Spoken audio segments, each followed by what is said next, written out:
মেলায় আজকে পাঠ করে শোনাব সতীনাথ ভাদুরীর লেখা ডাকাতের মা। আগে সে ছিল ডাকাতের বউ। সৌখীর বাপ মরে যাবার পর থেকে তার পরিচয় ডাকাতের মা বলে। ডাকাতের মায়ের ঘুম কি পাতলা না হলে চলে? রাত বিরেতে কখন দরজায় টোকা পড়বে তার কি ঠিক আছে? টকটক করে 2 টোকার শব্দ থেমে থেমে 3 বার হলে বুঝতে হবে দলের লোক টাকা দিতে এসেছে। 3 বারের পর আরও 1 বার হলে বুঝতে হবে যে সৌখী নিজে বাড়ি ফিরল। ছেলের আবার কড়া হুকুম, তখনই দরজা খুলবি না হুট করে। খবরদার, 10 বার নিঃশ্বাস ফেলতে যতক্ষণ সময় লাগে ততক্ষণ অপেক্ষা করবি, তারপর দরজা খুলবি। আরও কত রকমের টোকা মারবার রকম ফের আছে। কতবার হয়েছে, কতবার বদলেছে। দুনিয়ায় বিশ্বাস করবে কাকে? পুলিশকে ঠকানো যায়, কিন্তু দলের কারো মনে যখন পাপ ঢোকে তখন তাকে ঠেকানো হয় মুশকিল। দিনকালই পড়েছে অন্যরকম। সৌখীর বাপের মুখে শোনা যে সেকালে দলের কে যেন জখম হয়ে ধরা পড়বার পর নিজের হাতে নিজের জিভ কেটে ফেলেছিল, পাছে পুলিশের কাছে দলের সম্বন্ধে কিছু বলে ফেলে সেই ভয়ে। আর আজকাল দেখো, সৌখী জেলে গিয়েছে আজ 5 বছর। প্রথম 2 বছর দলের লোক মাসে মাসে টাকা দিয়ে যেত, 3 বছর থেকে আর দেয় না। এ কি কখনো হতে পারত আগেকার কালে?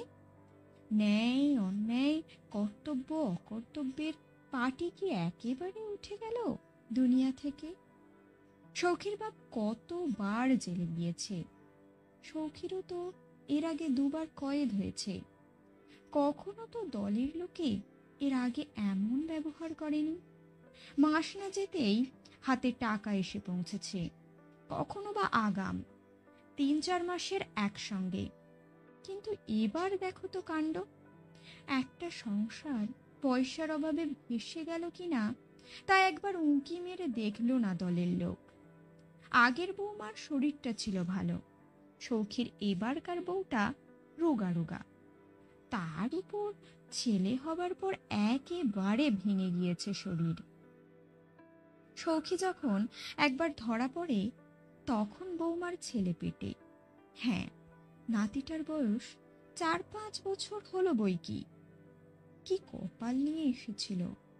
যার বাপের নামে চৌকিদার সাহেব কাঁপে, দারোগা সাহেব পর্যন্ত যার বাপকে তুই তোকারি করতে সাহস করেননি কোনোদিন, তারই কিনা দুবেলা ভাত জোটে না। হায় রে কপাল! এ বউ যে খাটতে পারে না ওই রোগা শরীর নিয়ে। আমি বুড়ো মানুষ, কোনো রকমে বাড়ি বাড়ি গিয়ে 2টো খই মুড়ি বেচে আসি, তা দিয়ে নিজের পেট চালানোই শক্ত। সাধে কি আর বৌমাকে তার বাপের বাড়ি পাঠিয়ে দিতে হলো? তাছাড়া গয়লা বাড়ির মেয়ে, ঝি চাকরের কাজও তো আমরা করতে পারি না, করলেই বা রাখতো কে? সৌখীর মা বউকে কি কেউ বিশ্বাস পায়? নইলে আমার কি ইচ্ছে করে না যে বউ নাতিকে নিয়ে ঘর করি? বেয়াইয়ের 2টো মোষ আছে, তবু বউ নাতিটার পেটে একটু একটু দুধ পড়ছে। ওদের শরীরে দরকার দুধের। আর বছরখানেক বাদেই তো সৌখী ছাড় পাবে, তখন বউকে নিয়ে এসে রূপোর গয়না দিয়ে মুড়ে দেবে, দেখিয়ে দেব পাড়ার লোকদের যে সৌখীর মায়ের নাতি পথের ভিখিরি নয়। আসতে দাও না সৌখীকে, দলের ওই বদ লোকগুলোকেও ঠান্ডা করতে হবে। আমি বলি, এসব একল সেরে লোকদের দলে না নিলেই হয়। ওরা কি ডাকাত নামের যোগ্যী? চোর, ছিচকে চোর। ওই যেটা টাকা দিতে আসতো সেটার চেহারা দেখেছ? তালপাতার সেপাই, থুতনির নিচে 2 গাছা দাড়ি, কালি ঝুলেই মাখো, আর মশালি হাতে নাও। ওই রোগা পটকাকে দেখে কেউ ভয় পাবে না কোশমিনকালে। ঘুম আর আসতে চায় না। রোজ রাতেই এই অবস্থা। মাথা পর্যন্ত কম্বলের মধ্যে ঢুকিয়ে না নিলে তার কোনো কালেই ঘুম হয় না শীতের দিনে। একবার সৌখী কোথা থেকে রাত দুপুরে ফিরে এসে টোকার সাড়া না পেয়ে কি মারি মেরেছিল মাকে। বলে দিয়েছিল যে ফের যদি কোনোদিন নাক মুখ ঢেকে শুতে দেখি তাহলে খুন করে ফেলে দেব। বাপের বেটা, তাই মেজাজ অমন করা। আপাদমস্তক কম্বল মুড়ি দিয়ে নাক ডাকিয়ে ঘুমুলেও একটা বকুনি দেবার লোক পর্যন্ত নেই বাড়িতে। গেল 5 বছরের মধ্যে। এ কি কম দুঃখের কথা? ঘুমের অসুবিধা হলেও ছেলের কথা মনে করে সে একদিনের জন্য নাক মুখ ঢেকে শোয়নি 5 বছরের মধ্যে। বাইরে নোনা আতা গাছতলায় শুকনো পাতার উপর একটু খড়খড় করে শব্দ হলো। গন্ধগোকুল কিংবা শিয়াল টিয়াল হবে বোধহয়। কি খেতে যে এরা আসে বোঝা দায়। বুড়ো হয়ে শীত বেড়েছে। আগে একখানা কম্বলে কেমন দিব্যি চলে যেত। এ কম্বলখানা হয়েওছে অনেক কালের পুরনো। এর আগের বার সৌখী জেল থেকে এনেছিল। সে কি আজকের কথা? কম্বলখানার বয়স কবছর হবে তার হিসাব করতে গিয়ে বাধা পড়ে। টকটক করে টোকা পড়ার মতো শব্দ যেন কানে এলো। টিকটিকির ডাক বোধ হয়। হাতি পাকে পড়লে ব্যাঙেও লাথি মারে। টিকটিকিটা শুদ্ধ খুনসুরি আরম্ভ করেছে মজা দেখবার জন্য। করে নে। টকটক করে আবার দরজায় 2টো টোকা পড়ল। না, তাহলে টিকটিকি না তো।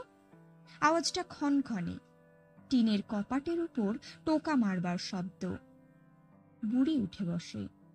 ঘর গরম রাখার জন্য যে আগুন করেছিল মেঝেতে সেটা কখন নিভে গিয়েছে, কিন্তু তার ধোঁয়া ঘরের অন্ধকারকে আরো জমাট করে তুলেছে। এতদিনে কি তাহলে দলের হতভাগাগুলোর মনে পড়েছে সৌখীর মায়ের কথা? আবার দরজায় 2টো টোকা পড়ল। আর সন্দেহ নেই, অনেক দিনের অনভ্যাসের পর এই সামান্য ব্যাপারটা বুড়ির মনের মধ্যে একটু উত্তেজনা এনেছে। তবু বলা যায় না কি না কি। সৌখীর মা আস্তে আস্তে উঠে দরজার পাশে গিয়ে দাঁড়ায়। বন্ধ কপাটের ফাঁক দিয়ে বাইরের লোকটাকে দেখবার চেষ্টা করল। লোকটাও বোধহয় কপাটের ফাঁক দিয়ে ভিতরে দেখবার চেষ্টা করছে। বাইরেও ঘুটঘুটে অন্ধকার, কিছু দেখা যায় না। বিড়ির গন্ধ নাকে আসছে। আবার টোকা পড়ল 2টো। এবার একেবারে কানের কাছে। এ টোকা পড়বার কথা ছিল না। অবাক কাণ্ড! তাহলে তো লোকটা টাকা দিতে আসেনি, পুলিশের লোকটোক নয় তো। টোকা মারবার নিয়ম কানুনগুলো হয়তো ভালো জানে না। সৌখীর ছাড়া পাবার যে এখনো বহু দেরি। নিশ্চয়ই পুলিশের লোক। তবে তুমি যেই হও, টাকা দিলে নিশ্চয়ই নিয়ে নেব, তারপর অন্য কথা। কথা বলতে হবে সাবধানে, দলের কারোর নাম ধাম আবার মুখ দিয়ে বেরিয়ে না পড়ে অজান্তে। হঠাৎ মনে পড়ল হুড়কো খুলবার আগে 10 বার নিঃশ্বাস ফেলবার কথা। মানসিক উত্তেজনায় নিঃশ্বাস পড়ছেই না, তা গুনবে কি? বুকের মধ্যে ধরাস ধরাস করছে। বুড়ি তাড়াতাড়ি 10 বার নিঃশ্বাস ফেলে নিয়ম রক্ষা করে নিল। কে? দরজা খুলে সম্মুখে এক লম্বা চওড়া লোককে দেখে ডাকাতের মায়েরও গা ছমছম করে। ঘর যে একেবারে ঘুটঘুটে অন্ধকার, ঢুকি কি করে? কে? সখী? ওমা তুই! আমি ভাবি কে না কে। বুড়ি ছেলেকে জড়িয়ে ধরেছে। এ ছেলে বুড়ো হয়েও সেই একই রকম থেকে গেল। জেল থেকে ছাড়া পেয়ে ফিরছে।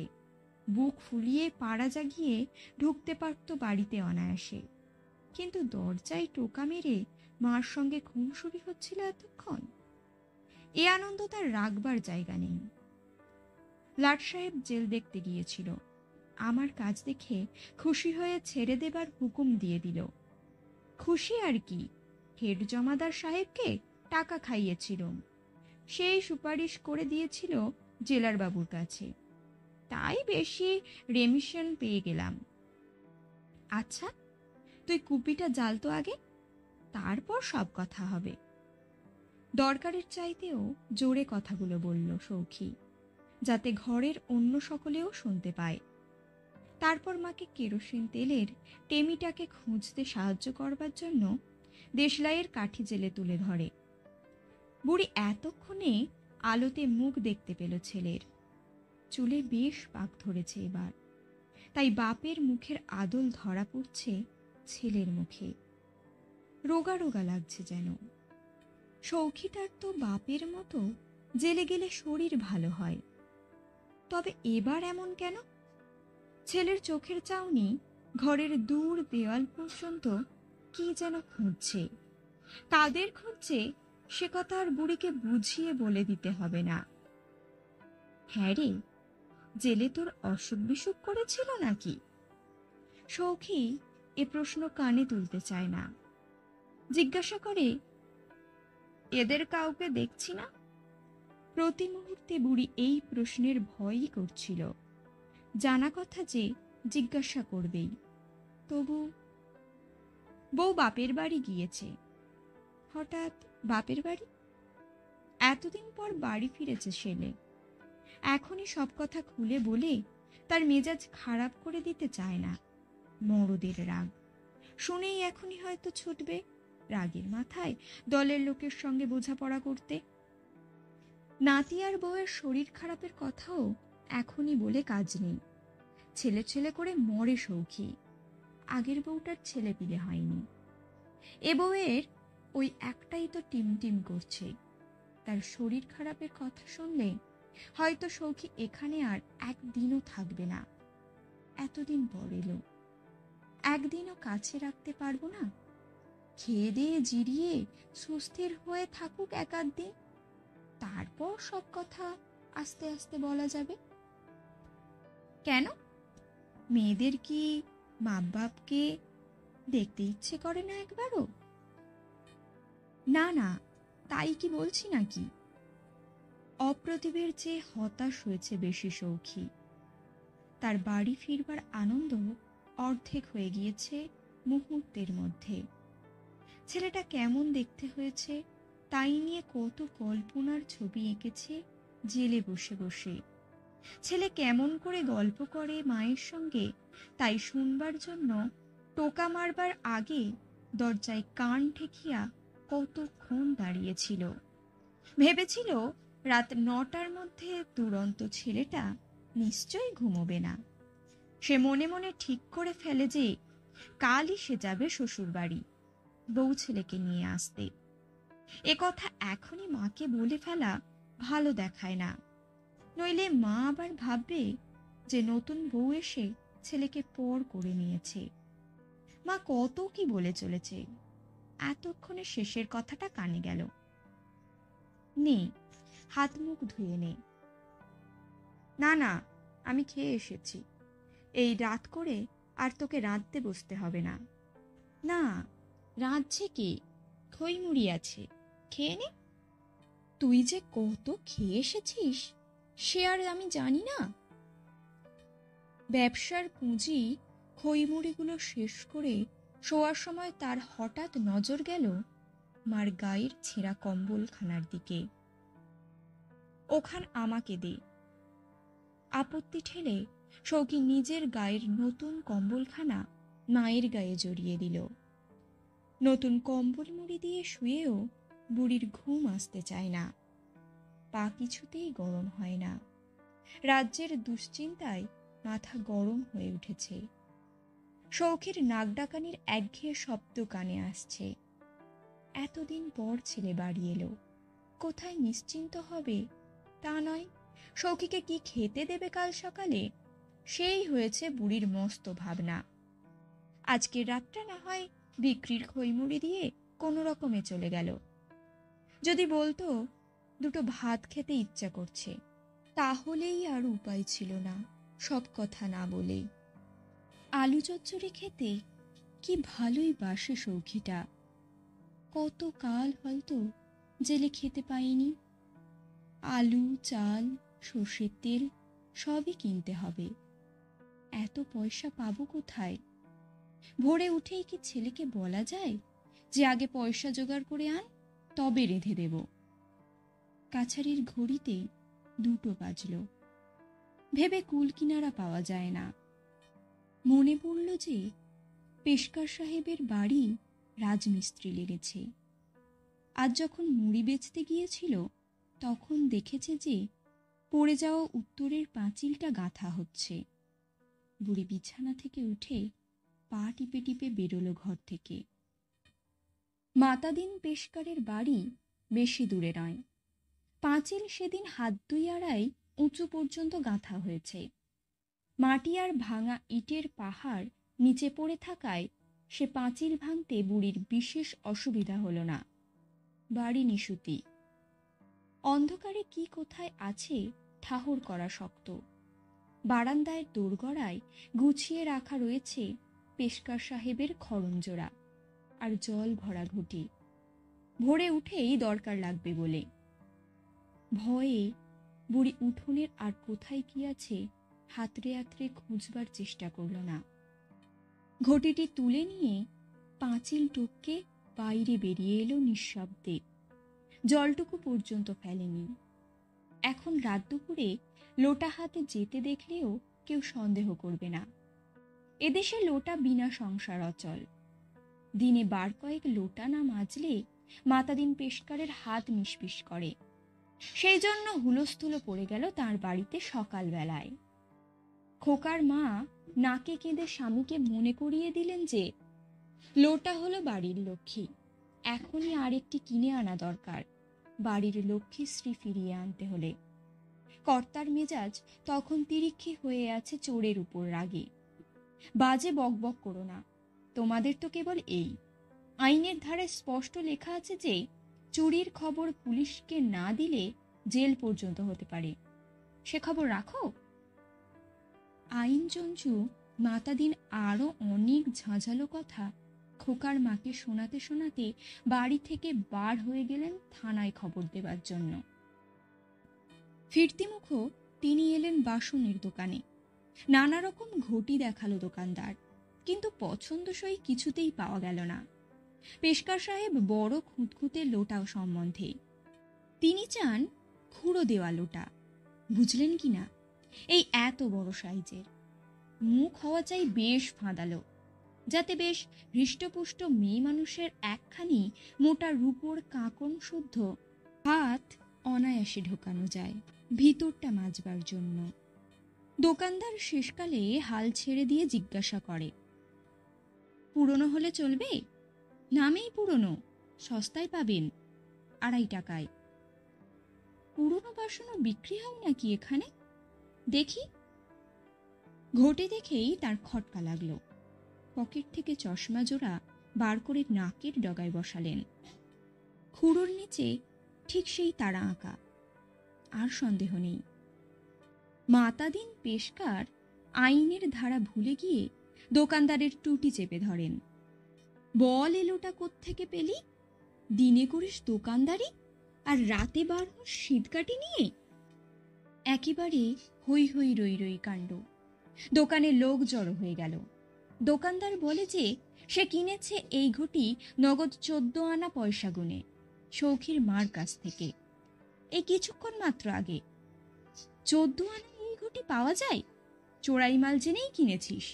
চোরাই মাল রাখবার ফৌজদারি ধারা জানিস? পেশকার সাহেব থানায় পাঠিয়ে দিলেন একজন ছোকরাকে, দারোগাকে ডেকে আনবার জন্য। চোর ধরা পড়বার পর দারোগা সাহেবের কাজে আর ঢিলেমি নেই। তখনই সাইকেলে এসে হাজির। সব ব্যাপার শুনে তিনি সদল বলে সৌখীর বাড়িতে গিয়ে ঠেলে উঠলেন। সৌখীর মা আলুর তরকারি চড়িয়েছে উনুনে। ছেলে তখনও ওঠেনি বিছানা ছেড়ে। অনেককাল জেলে ঘড়ি ধরে সকাল সকাল উঠতে হয়েছে। নতুন পাওয়া স্বাধীনতা উপভোগ করবার জন্য সৌখী মনে মনে ঠিক করেছে যে বেলা 12টার আগে সে কিছুতেই আজ বিছানা ছেড়ে উঠবে না। দারোগা পুলিশ দেখে বুড়ির বুক কেঁপে ওঠে। পুলিশ দেখে ভয় পাবার লোক সে নয়। এর আগে কতবার সময়ে অসময়ে পুলিশকে তাদের বাড়িতে হানা দিতে দেখেছে, কিন্তু আজ যে ব্যাপার অন্য। মাতাদিন পেশকার আর বাসনওয়ালা যে পুলিশের সঙ্গে রয়েছে, তার যে ধারণা ছিল বাসনওয়ালা পুরনো বাসনগুলিকে রংচং দিয়ে নতুনের মতো না করে নিয়ে বিক্রি করে না। 5-7 বছর আগে পুলিশ একবার ভোর রাত্রে তাদের বাড়ি ঘেরাও করছিল বন্দুকের খোঁজে। তখন তো মাথা হেঁট হয়নি তার। ডাকাতি করা তার স্বামী পুত্রের হকের নেশা, সে তো মরদের কাজ, গর্বের জিনিস। জেলে যাওয়া সেক্ষেত্রে দূরদৃষ্টি মাত্র, তার চেয়ে বেশি কিছু নয়। কিন্তু এ যে চুরি, ছিচকে চোরের কাজ। শেষকালে লজ্জায় সৌখীর মা অভিযোগ অস্বীকার করতে পর্যন্ত ভুলে গিয়েছে। দারোগা সাহেব জিজ্ঞেস করলেন তাকে, তুই এই লোটা আজ বাজারে বাসনের দোকানে 14 আনায় বিক্রি করেছিস? কোনো জবাব বেরোলো না বুড়ির মুখ দিয়ে। শুধু একবার ছেলের দিকে তাকিয়ে সে মাথা হেঁট করে নিল। এতক্ষণে বোঝে সৌখী ব্যাপারটা। 14 আনা পয়সার জন্য মা শেষকালে একটা ঘটি চুরি করল। কেন মা তাকে বলল না? এতদিন তার ডিউটি ছিল জেলখানার গুদামে। জেলের ঠিকাদারদের কাছ থেকেই সে 90 টাকা রোজগার করে এনেছে। এখনো সে টাকা তার কোমরের বাটুয়াই রয়েছে। মা তার কাছ থেকে চেয়ে নিল না কেন? মেয়ে মানুষের আর কত আক্কেল হবে? হয়তো ঘরদোরের দিকে তাকিয়ে এক নজরেই সংসারের দৈন দশার কথা আঁচ করে নেওয়া উচিত ছিল তার। বুঝে নিজে থেকেই মায়ের হাতে টাকা দেওয়া উচিত ছিল। কিন্তু সে সময় পেল কই? রাতে এসে শুয়েছে, এতক্ষণ তো বিছানা ছেড়ে ওঠেইনি। শেষ পর্যন্ত লোটা চুরি। জেলের মধ্যে এইসব ছিচকে কদুচোরদের সঙ্গে সে যে পারতপক্ষে কথা বলেনি কোনোদিন। ডাকাতরা জেলে আলাপ সালাপ করে লাইফারদের সঙ্গে, এ কথা তো মায়ের অজানা নয়। কদুচোরদের যে মাত্র 2 মাস 3 মাসের সাজা হয়, মা কি জানে না যে? এই বুড়ি, আমার কথার উত্তর দিচ্ছিস না কেন? বল, জবাব দে। বুড়ি নির্বাক। দারোগা বাবুর প্রশ্ন কানে গেল কি না সে কথা বোঝাও যায় না তার মুখ দেখে। আর থাকতে পারল না সৌখী। দারোগা সাহেব, মেয়ে মানুষকে নিয়ে টানাটানি করছেন কেন? আমি ঘটি চুরি করেছি কাল রাত্রে। বিজ্ঞ দারোগা বাবু তার অনুচরদের দিকে বিজয়ীর দৃষ্টি হেনে ভাব দেখাতে চাইলেন যে এত বেলা পর্যন্ত সৌখীদের ঘুমোতে দেখে এ তিনি আগেই বুঝেছিলেন। শুধু বুড়ির মুখ দিয়ে কথাটা বার করে নিতে চাচ্ছিলেন এতক্ষণ। এইবার সৌখীর মা ভেঙে পড়ল। ছেলের নামে কলঙ্ক এনেছে সে। না না দারোগা সাহেব, সৌখী করেনি, আমি করেছি। ওকে গ্রেপ্তার করবেন না, আমাকে করুন। ও কিছু জানে না, ও যে ঘুমুচ্ছিল। ওকে ছেড়ে দিন দারোগা সাহেব। এখনো যে বউ ছেলের সঙ্গে দেখা হয়নি ওর। দারোগা বাবুর পায়ের উপর মাথা কুটছে বুড়ি, কিন্তু তিনি বাসনওয়ালা কিংবা ওই বুড়িটাকে নিয়ে মাথা ঘামাতে চান না। তার দরকার আসল অপরাধীকে নিয়ে। সৌখী যাবার সময় কোমর থেকে বটুয়াটা বার করে রেখে দিয়ে গেল খাটিয়ার উপর। মা তখনও মেঝেতে পড়ে ডুকরে ডুকরে কাঁদছে। উনুনে চড়ানো আলুর তরকারির পোড়া গন্ধ সারা পাড়ায় ছড়িয়ে পড়েছে।